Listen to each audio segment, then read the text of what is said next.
When it comes to quality sleep, Ashley has you covered with top mattress brands at winning prices and with special financing options available. You can snooze now and pay later. Plus, your mattress purchase helps give the gift of better sleep to children in need and U.S. Special Operations Forces. Visit your local Ashley store or shop online today and make every snooze count. Financing is subject to credit approval. See store or ashley.com for details. Rosetta Stone is the language learning program with a lasting impact. I've been using their app to learn French, and it's not just about memorizing words, but actually having real conversations. And it's not just French. They offer 25 languages. Right now, Rosetta Stone has an awesome holiday deal, 50% off their lifetime membership. Every language, unlimited access forever. For anyone keen on diving deep into a new language, check out rosettastone.com. It's a game changer.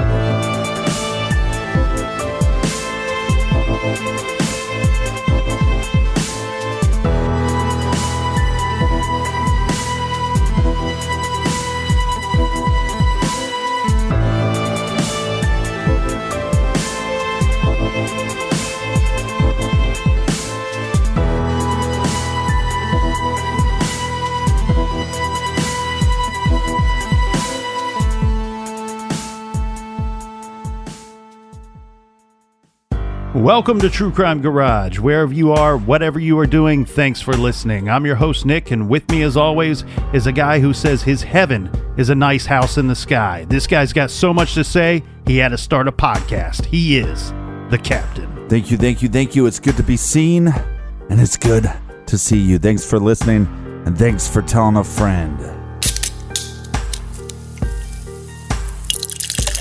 Today, we are drinking Jessy James Most Wanted by Aftershock Brewing Company, Garage Grade 4 out of 5 bottle caps.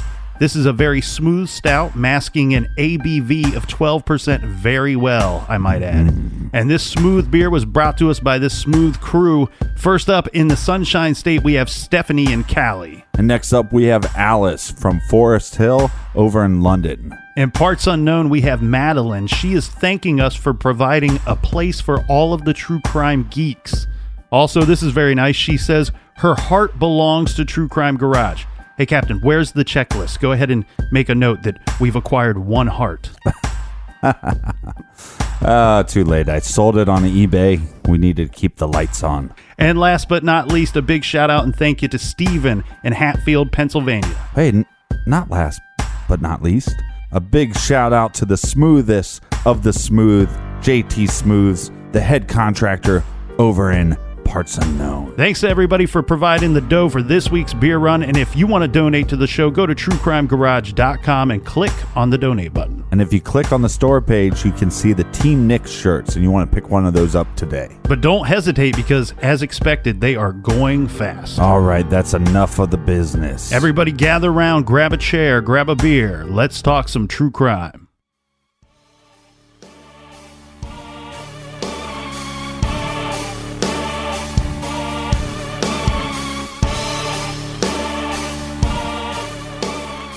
Let's get into a story that shocked the neighborhood and community.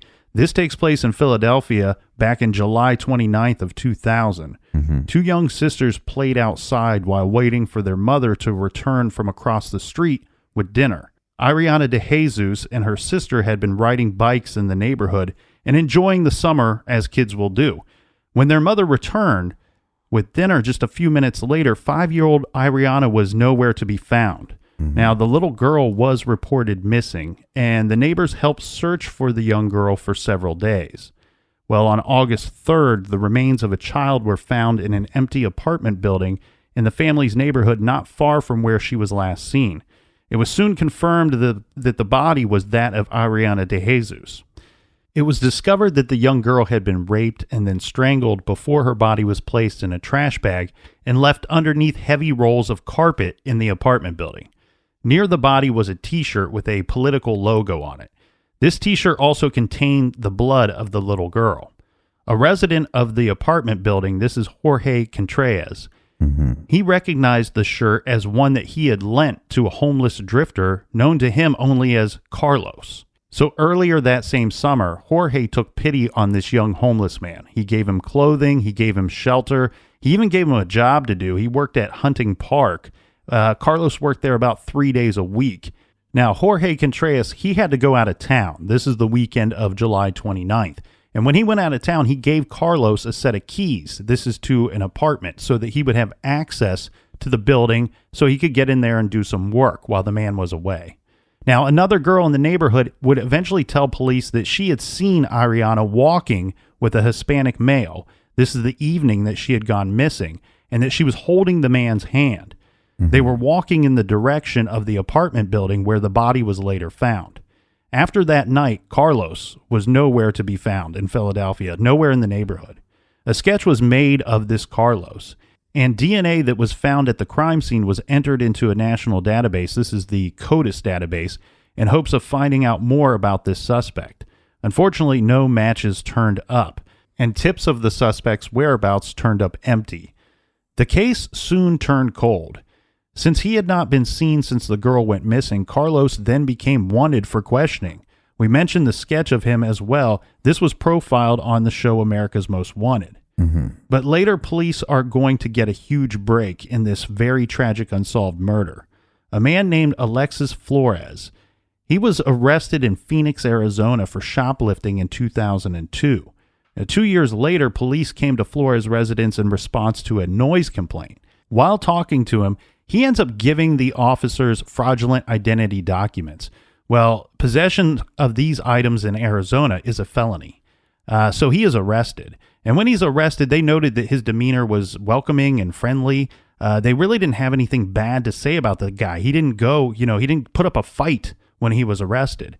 But they ended up searching his apartment after he's arrested for further investigation. Officers noticed pornography spread out across the floors. He also had a refrigerator that was fully stocked with Kool-Aid. I wonder what color it was. Well, the officers noted in their police report the items that they found to be strange in his apartment. Now, on both of these charges, both the shoplifting and the forgery or the fraudulent identity documents charge, he is arrested and convicted on both of these charges, right? Well, the forgery charge from 2005 is a felony. So because of this, they took his DNA at that time. He served 60 days for this felony charge in 2005. Now, Flores was deported to Honduras. This is where he told police that he was originally from. It wasn't until the following year, this is in 2006, that Flores' DNA was added to CODIS, or the Combined DNA Index System. So CODIS is a generic term used to describe the FBI's support program for criminal justice DNA databases. In 2007, a positive match was made between his DNA and the sample that was found way back when at the apartment building where Ariana was killed. And I'll post a picture of Flores, but he has black hair, brown eyes. He's about 5'4", so pretty small, 130 to 140 pounds. He's slim, a light complexion. He also has a scar on his forehead and right cheek. Well, after the DNA match was confirmed, an arrest warrant was issued by the Commonwealth of Pennsylvania, charging Flores with murder. Now, in June of 2007, the Federal Bureau of Investigation added Flores' name to the Most Wanted list in an effort to catch the suspect in this grisly murder of a young Pennsylvania girl. Flores replaced Shante Henderson on the list. This was an alleged Kansas City gang member who was caught on March 31st of that year.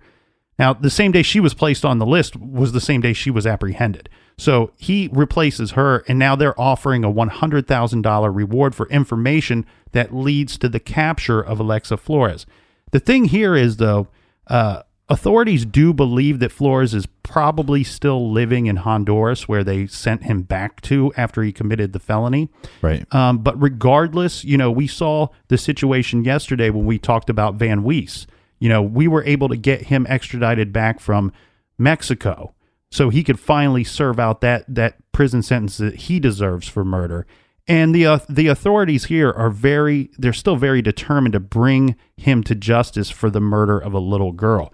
And as always, when we see with these predators, these people that rape and kill, the concern, a big concern, and this should be a concern for the people of Honduras. Right. You know, this is why you want to get this guy out of your country. Do you want to, is that what you want to tell your people?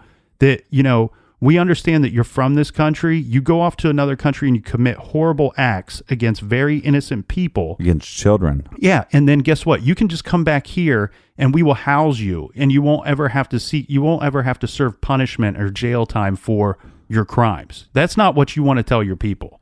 You know, I think regardless if you agree with our punishments or our prison system or the structure of society that we've created here, I think you tell your people, you know what, if you do the crime, you're going to have to go back to that place and you're going to have to face trial. He raped his victim. So I'd put money on the fact that this was not his first victim as far as a sexual assault goes. So you have that threat. You know, it's not just the murder threat of somebody or a child in Honduras. We have sexual assault threats that, you know, and that needs to be taken very serious.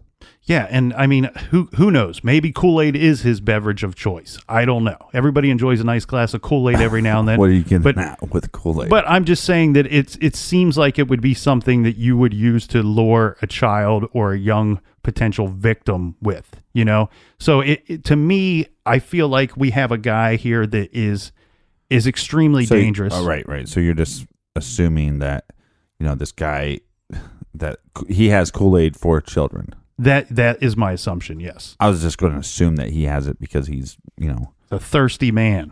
Well, but also it's cheap. So we just lost our Kool-Aid sponsor. Yeah, to me, this guy just screams danger, and I think that regardless of where he's hiding, they should be happy to send him back here to face trial. Well, and this is kind of deceiving. You know, his age is a little deceiving because he is so small. Yeah, and so he's got a very young-looking face. Yeah, I mean, he looks, in the one picture, I mean, he looks 12. So I think that's going to be hard for people to identify this individual. Well, just a couple notes of the Most Wanted poster featuring Flores. You know, he's gone by several different aliases over the years, but more importantly, you know, we're noting how young he looks. He's also given several different birth dates over the time, and they don't seem to be 100% convinced of where he was born. Right. Let me read those off. So he states that he was born in 1975, 1982, 1980, and then again 1982. So, you know, he's going to be 35 to, you know, 40 years old. If any of those dates are correct at all. Or 42 years old. And like I said, in the one picture, he looks like maybe 12. And the other picture, maybe 16, 17. So who knows? Yeah. And the other thing, make sure you go to FBI.gov/wanted. Check out the pictures of all these individuals that are wanted by the FBI. Who knows? Maybe you can help in one of these cases. Now, this next case here, Captain, is one that has been featured on, you know, yesterday we talked briefly about Unsolved Mysteries and America's Most Wanted. This one has been featured on both of those shows. Our story takes us back to March 2nd, 1976, and this starts in a wooded swamp area off of North Carolina Highway 94, which is about 5 miles south of Columbia, North Carolina. Now, around noon that day, you know, out in this area, this is a heavily wooded area, so they have these forestry towers. Yeah, I know. I've seen Dawson's Creek. Yeah, so with these towers, Captain, they are looking for anything that could go wrong in the area. Well, on this date, around noon, they spot a fire, which is a big concern out here because this could quickly turn into a forest fire. So they dispatch a ranger out to the area where the smoke is rising from the trees. Right. The fire had started to spread a little bit by the time the ranger arrived. But once he was there, he discovered a hole. Somebody had dug a hole, and what he first thought was burning in the hole was an animal carcass. Well, he puts out the fire, and he then can see that there is a shoe sticking out of these burned, charred remains that are in the hole. Well, he gets police out there, and they look through the area, and they pull a body out of the hole. Well, underneath that body is another one, and then another one, and then another one. Unfortunately, they end up finding 5 total bodies in this hole. And they said that it got so traumatic to the officers there that every time they pulled one out, they were praying that they would see the bottom of this hole. Now, the hole was quite wide and it was about 3 foot deep. But the way that the officers described it was that somebody had simply dug this hole, filled it with these bodies. They also found a gas can and a shovel there. And they must have just doused it with gasoline, lit it on fire, and took off. Now, they stated that the area itself was only about a mile away from one of these forestry towers. So whoever set this fire, they didn't leave that scene too much earlier than these guys had arrived to find what was burning. Right, so they almost ran into the suspect. Correct. And the thing here is, like we said, they got immediate problems with this crime scene and with the victims. And that being, one, that the victims are so badly burned that they can't identify them. Right. Okay. And then second of all, they don't have anybody missing. They don't have anybody as reported missing, let alone 5 people. 5 people that might have been traveling together. They might live together, or they might be unknown to one another. Who knows at this point? So the problem is we've got to figure out, one, who was in this hole, and 2, who put them there. So back then, we have, it's not the same landscape as it is today regarding detective work. So back then they had to hit the pavement. And these guys, my hat is off to them because they hit it pretty hard. That's what she said. The only clue that they found at the scene was the gas can and was the shovel. Mm-hmm. Now on the shovel, there was a bit of a price tag, like maybe half of a price tag on there. And they could make out the letters OCH, and then there's a space, HDW. So back then, they're looking for a hardware store, right? Mm-hmm. And their thought is, well, there's no hardware store in this area that ends with the letters OCH. So 2 investigators hop in a car, and they start driving. And they go from town to town, and while they're, they have people at their office contacting police departments in the surrounding areas, asking simple questions like, is there a hardware store in your neighborhood or in your neck of the woods that would end in OCH? Right. Nowadays, they can just go back to their desk and Google this. Mm-hmm. They're out driving for quite some time, and they make it all the way up to the Washington, D.C. area. And once they're there, they are told by the police department there that there is a hardware store in a suburb of this area that is called POC Hardware Store. So POCH. Yeah, and they're going to talk to the people in the hardware store, but they're not going to be able to tell them who bought this item again because it's, 76, right? Mm-hmm. They don't have these records. They can't just pull it up on their database. Especially if it was a cash purchase. Right. In my local town, like late 80s, early 90s, when you'd go to the hardware store, they would do handwritten receipts. Mm-hmm. So, couldn't imagine what their system was. Right. You'd be searching through boxes of piles of receipts trying to come up with a name. So the investigators, they don't really know what to do with this lead. They feel confident that they've traced the shovel back to where it was purchased from. Mm-hmm. However, so they don't really know what else they can do in this area. They decide that what they're going to do is they're going to place a poster in the hardware store that's saying that, we have some missing persons that were found and deceased in North Carolina, mm-hmm. and we need your help. If you know anything, if you've seen anything, let us know. I guess on this poster, we have 5 victims, but they only put 4 victims' pictures on there. Okay. Because one of them was so badly burned that it might have been either horrifying to look at or of no useful help at all. Well, I'm sure they're not putting pictures of the burnt bodies on there. They had to. They didn't know who these people were. Wow. So they're posting in public. Mm-hmm. Man, that'd be charred victims. Could you imagine you're just going to get charcoal? That's bad. Oh, if you're going to go get some mulch or something, and then you see this photo. Mm-hmm. I'm scared. Think about all the kids that walk by that. Well, according to police reports, this would be about a week later on March 10th. There was a neighbor. He lived in a neighborhood in Bethesda. Now, he grew concerned about the family next door, about their absence, claiming that he had not seen them for about a week. So this neighbor contacted the local police, who dispatched a detective to the home. Now, after meeting with the neighbor who had a key to the home, the detective used the key to get into the home to see if anything was wrong. As he approached the front door, he found blood droplets on the front porch, and he entered the home only to discover that there was blood spatter everywhere. It was on the floor, it was on the walls, it was in the bedrooms. Some of it even covered the ceilings. Right, and the blood on the porch gives the officer probable cause. Yes, this detective stated that in his 12 years as a police officer, and still to this day, this was the worst crime scene he had ever observed. Now, whose home was this? This was the home of the Bishop family. This was a family of 5, plus we have Brad Bishop. He's the father. His mother lives there with the family as well.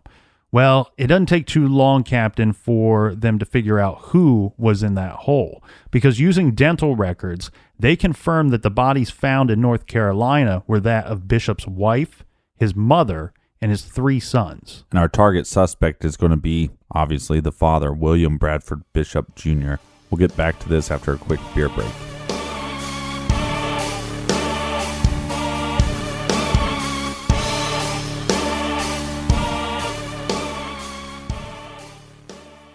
This show is sponsored by BetterHelp. Do you look forward to the holidays? Maybe you struggle with seasonal blues.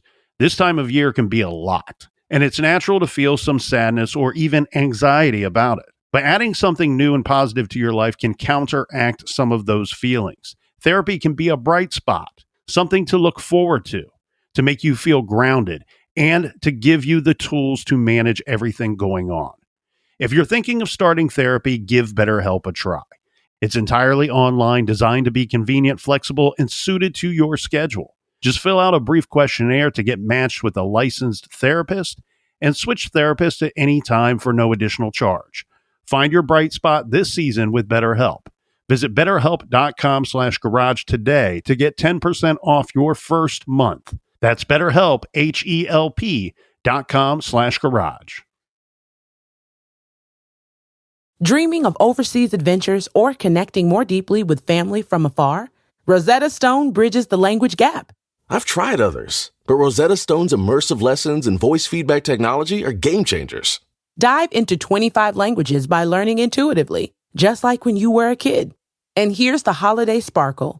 Grab a lifetime membership now and save 50%. Gift yourself the world. Head to rosettastone.com now and save 50%. At Consumer Cellular, you get the same exact coverage as the largest carriers, but for up to half the cost. Same thing, up to half the cost. Up to half the cost for the same thing. 50% the money for 100% the same thing. I hope I'm making myself clear. Consumer Cellular. When freedom calls, we're here to answer. Call us at 1-888-FREEDOM. Half the cost savings based on cost of Consumer Cellular single-line 5GB data plan with unlimited talk and text compared to lowest cost single-line postpaid unlimited talk, text, and data plan offered by T-Mobile and Verizon May 2023.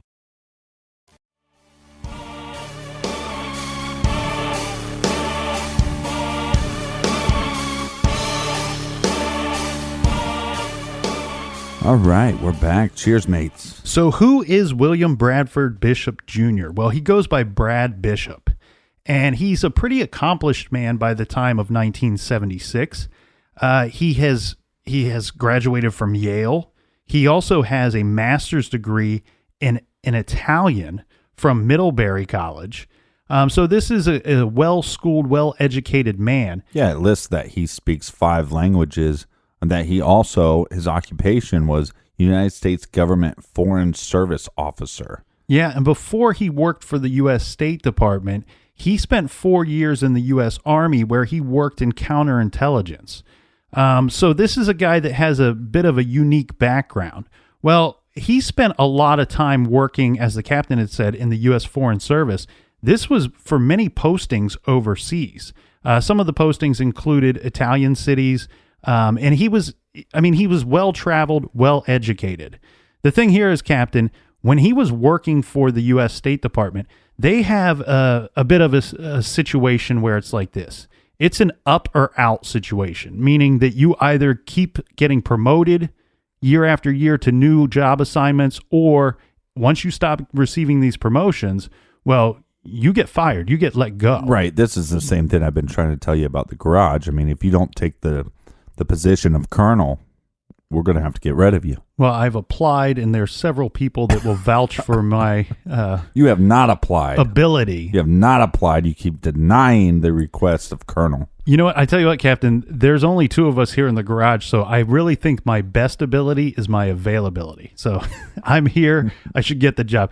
The thing here is, Captain, so he, by this point in 1976, he's no longer working overseas. When he worked overseas, his family was there with him. And it's a much different lifestyle when you're at these different postings in other cities throughout the world. You know, you receive a whole bunch of privileges.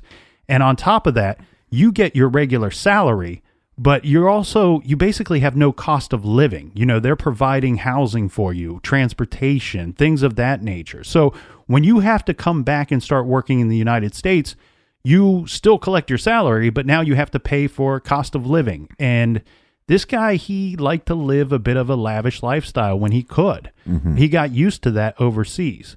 So back in the United States, they take in his mother, who's living with them. And maybe from the outside looking in, it looks like you're doing something nice for your mother. You know, she has a place to stay and you're helping her out. But one thing investigators were able to figure out was that the situation wasn't quite that. Mom was really helping out more than what Brad was helping out. Mm-hmm. Okay, so mom is not only helping with the children and cooking meals and things like that, but she's also helping the family financially. Well, in early 1976, Brad Bishop, he was anticipating a promotion at work. Remember, we said this is an up or out program. And on the afternoon of March 1st, 1976, he actually learned that he was not going to receive the promotion that he had sought. After learning this information, his coworkers would say that he seemed extremely angry. And he told his secretary that he was not feeling well, and he left work early that day. Now, just outside of the building in which he worked, he came across one of his coworkers, and his coworker said to him, "Hey, Brad, you know, what's wrong? You look like you've lost your last friend." And Brad says to his coworker, he says, "You know, well, it's official.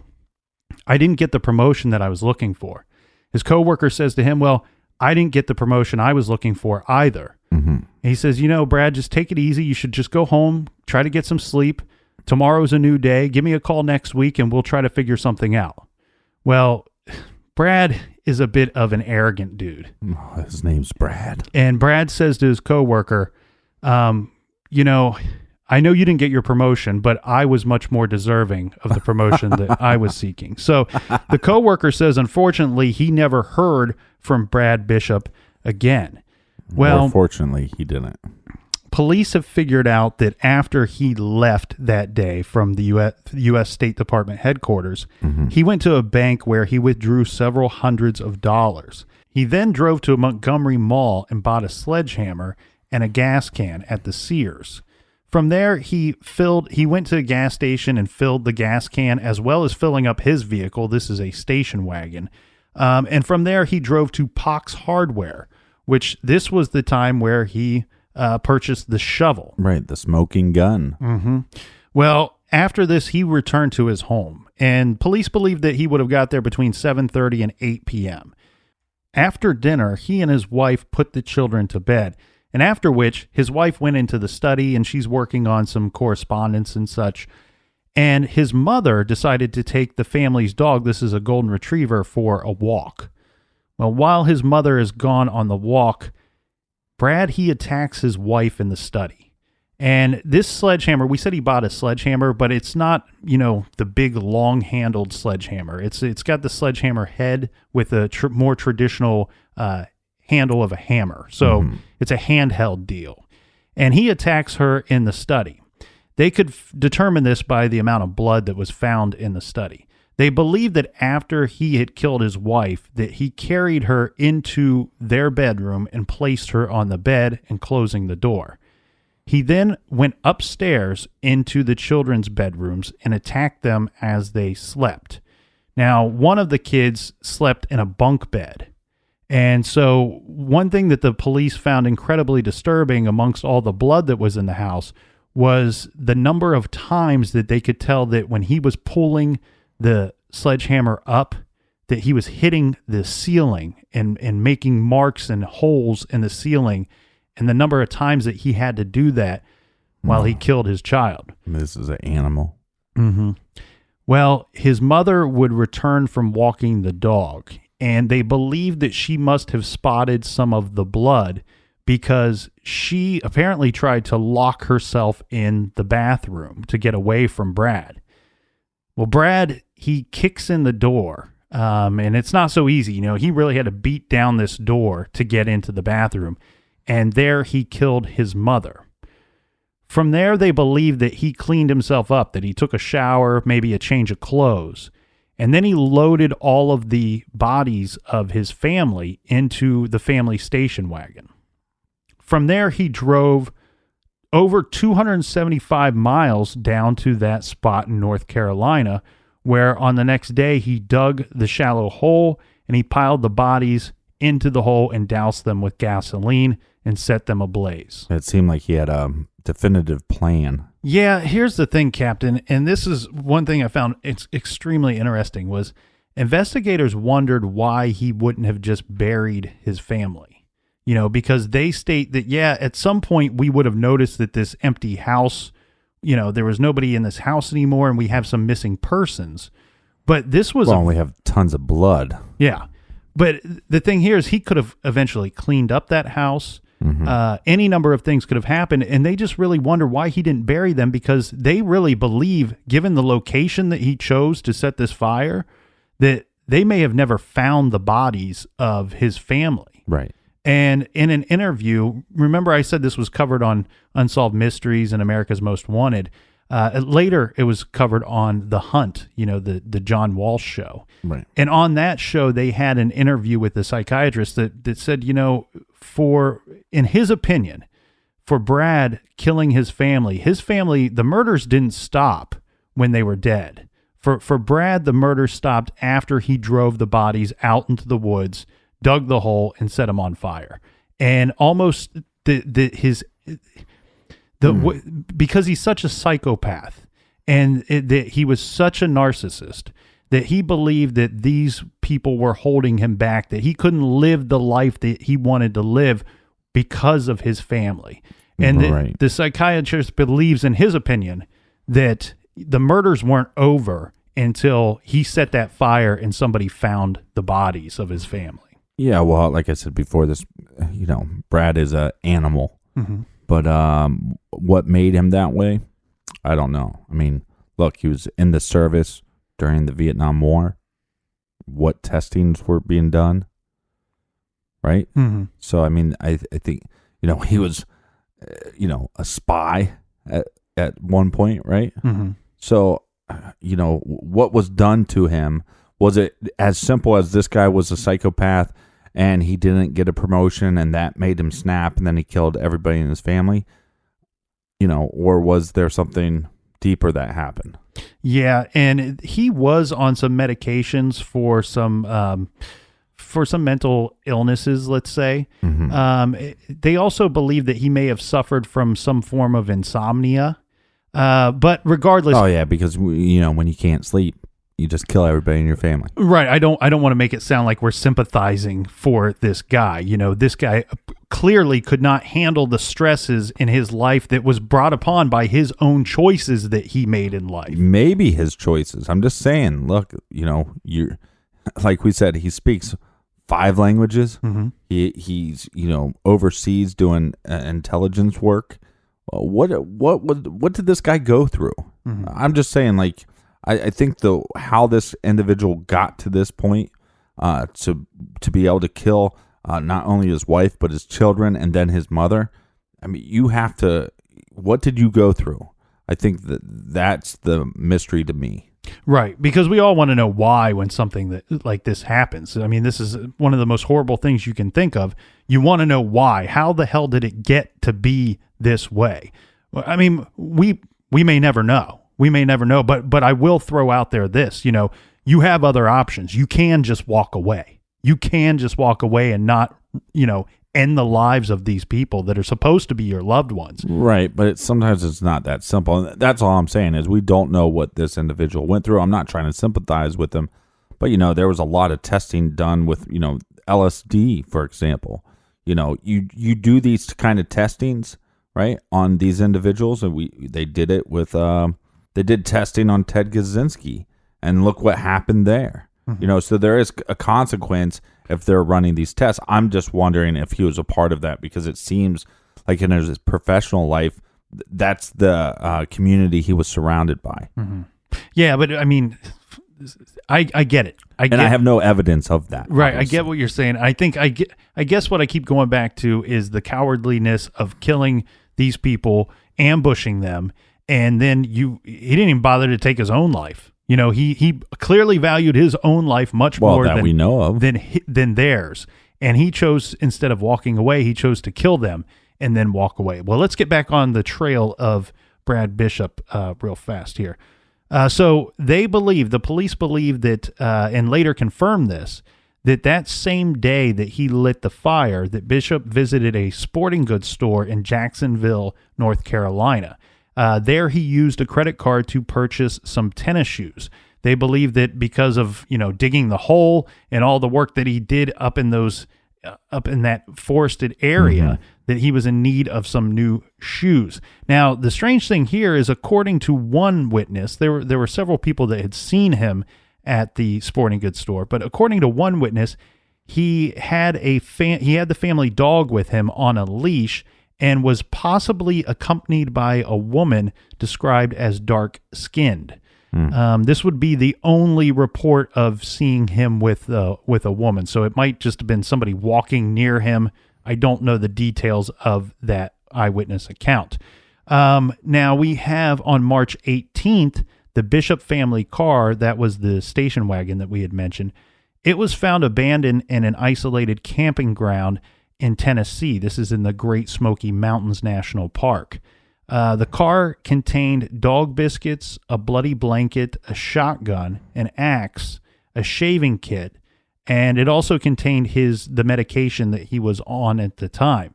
The spare tire well in the trunk of the car was full of blood. This is where he had stacked the bodies when he was transporting them. Now, according to witnesses there, the car had been there since approximately March 5th or 6th or 7th. They couldn't narrow it down, but they believe that it could have been there as early as March 5th. Police theorized that Bishop from there would have left on foot on the Appalachian Trail. Right, but that's not an easy trail to manage. I mean, people planned that out for years and years to go through that trail. Well, while they were there, after finding the vehicle, they decided that they were going to try to track Mr. Bishop using bloodhound dogs. They were unsuccessful in their attempt. Now, on March 19th, a grand jury indicted Bishop on 5 counts of first-degree murder and several other charges. And obviously, they have plenty of evidence for these charges. And there were some sightings of Brad after this as well. Yeah, there were a lot of sightings of him, and a few that they list as credible.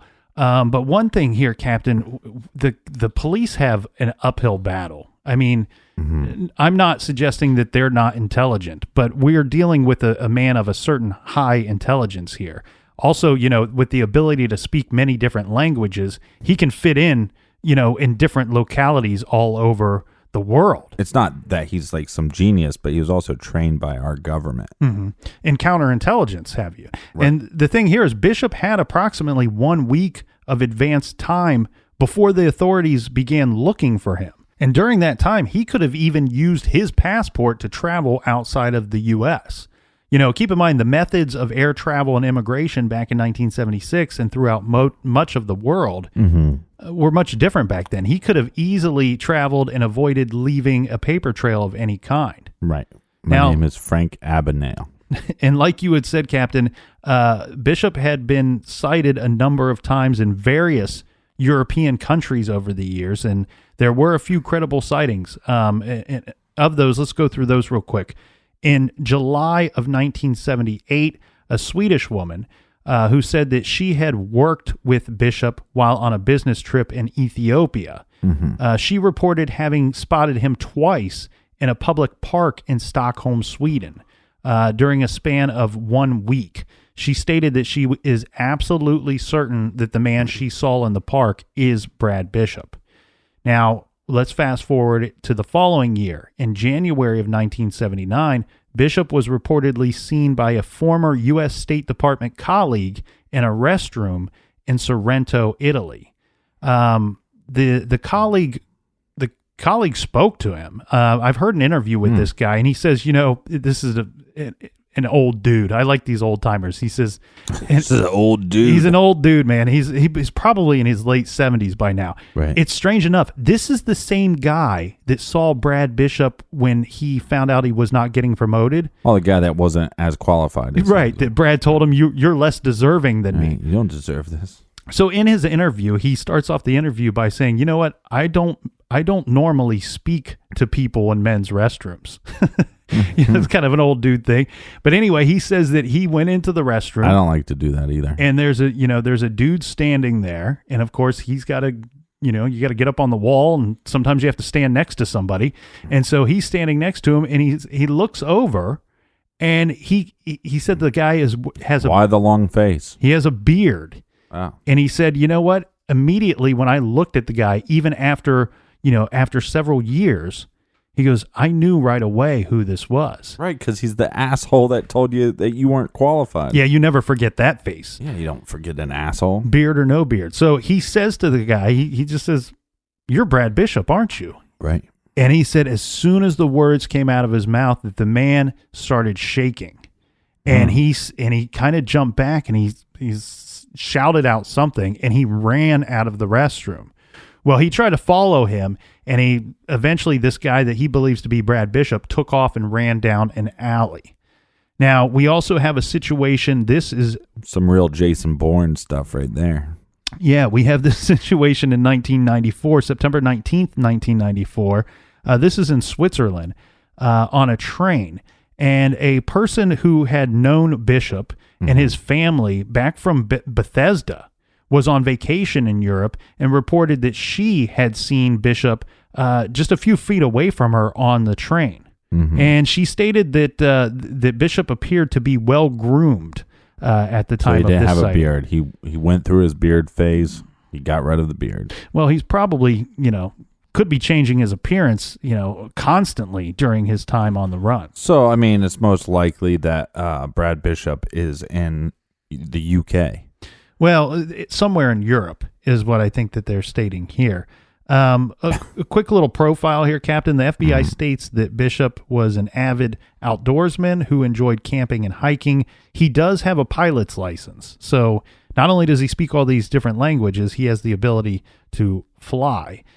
He also has a 6-inch vertical scar on his lower back from a surgery. I thought you were going to say 6-inch vertical leap. I was like, what does that have to do with anything? He has a cleft chin, and he has a mole on the left side of his face. Now, police believe that Bishop left with his passport. They found all of the other passports of his family in their home. They did not find his. They also believe that he would have had his Yale class ring with him when he vanished. Who knows if he still would have this to this day.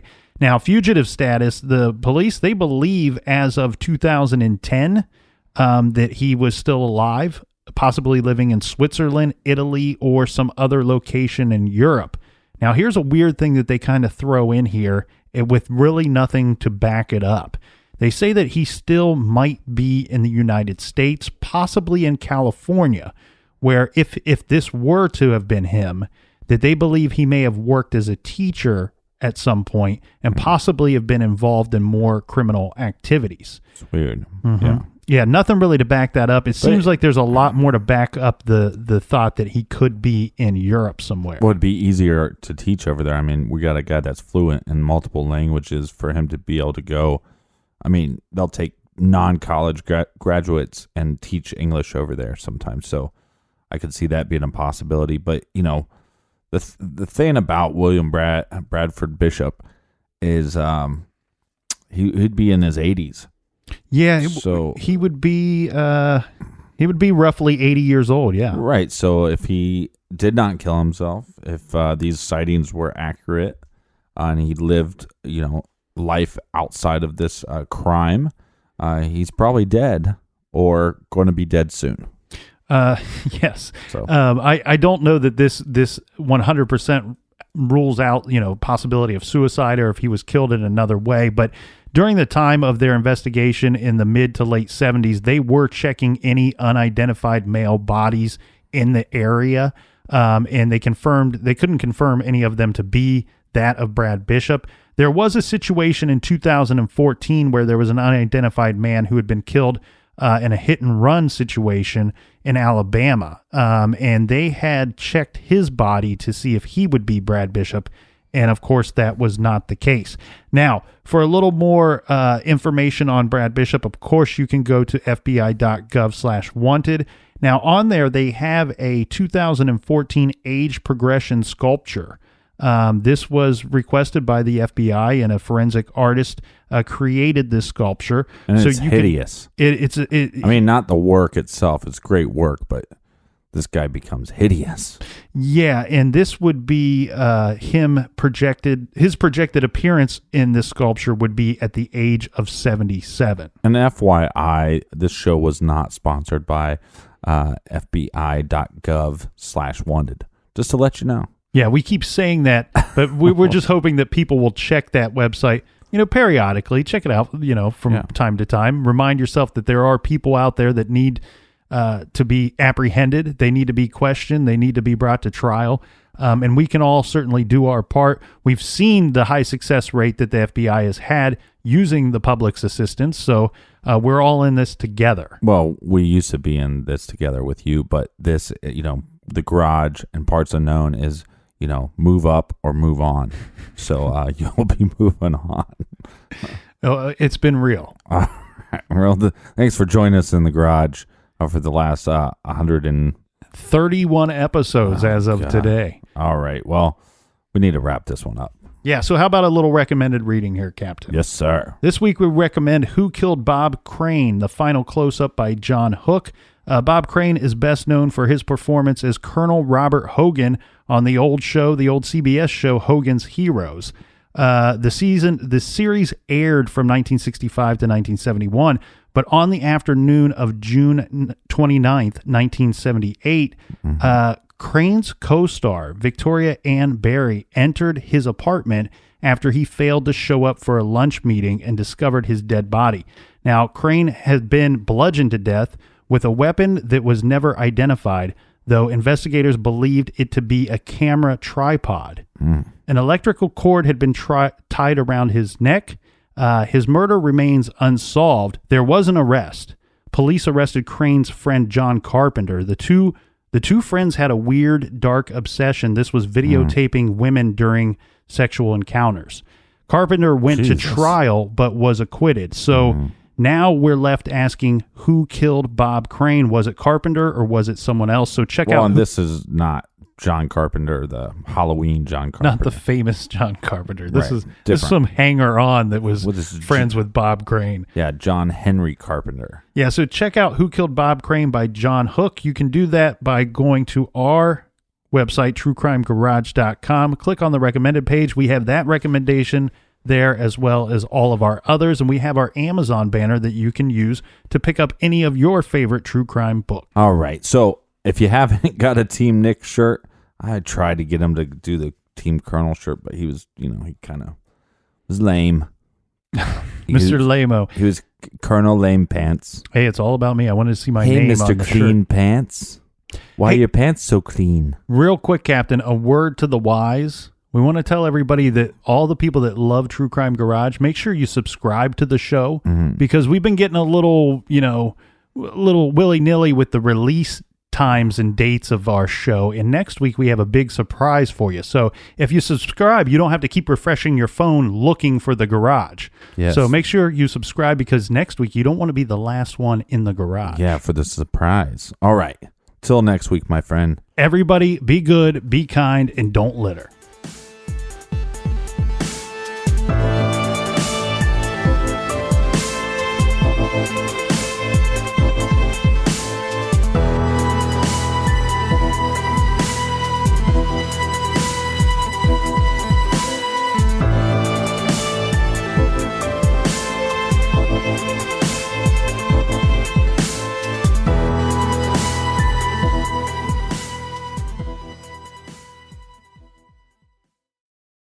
you can live out your MasterChef dreams when you find a professional on Angie to tackle your dream kitchen remodel.